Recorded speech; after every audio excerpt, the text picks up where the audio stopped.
காப்பதற்காக ஸ்ரீராமர் 14 வருட வனவாசம் செல்வது என்பது முடிவாயிற்று. தந்தை தசரதன் மூச்சேட்டு கிடக்க சித்தி கையேகி தான் பட்ட வரங்களை ராமரிடம் தெரிவிக்கின்றார்.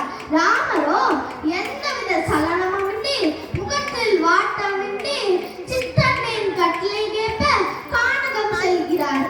இது மனிதர்களாகிய நமக்கு ஸ்ரீராமர் புகட்டும் பாடம். இன்பத்தையும் துன்பத்தையும் சமமாக பார்க்க வேண்டும், இருமையை கடந்து வாழ வேண்டும். 14 வருட வனவாசத்துக்கு பின் மீண்டும் முடிசூட்டுகிறார் ஸ்ரீராமர். ஸ்ரீராமர் அறத்தின் நாயகன், வேதத்தின் மறுவடிவம், தியாகத்தின் குரு, சக்தி வழியிலே வாழ்ந்த உத்தமன், ஈஸ்வரம்மம் என்ற ஒற்றை சொல்லின் விதை. மகனாக தந்தை சொல்லுக்கு கட்டுப்பட்டு கானகம் சேர்ந்தார். கணவனாக சீதாதேவியை மீட்க ராவணனை வதம் செய்தார். மன்னனாக குடிமக்களுக்காக தன் மனைவியை துறந்தார். இதுவே ஈஸ்வரம்மம்.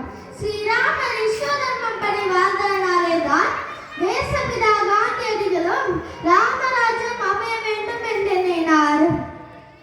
ராமராண்ட பூமியிலே 500 ஆண்டுகால போராட்டத்துக்கு பின் மீண்டும் ஸ்ரீராமர் ஸ்ரீ பாலராமராக அயோத்தியிலே பிராண பிரதிஷ்டை செய்யப்பட்டு அருள் பாலிக்கின்றார். அவர் அருளாசியோடு பாரதத்திலே ராமராஜ்யம் மலர வேண்டும், ராமராஜ்யம் மலர வேண்டும், உலகின் குருவாக நம் நாடு உருவெடுக்க வேண்டும் என்று கூறி முடிக்கின்றேன். ஜெய் ஸ்ரீராம்.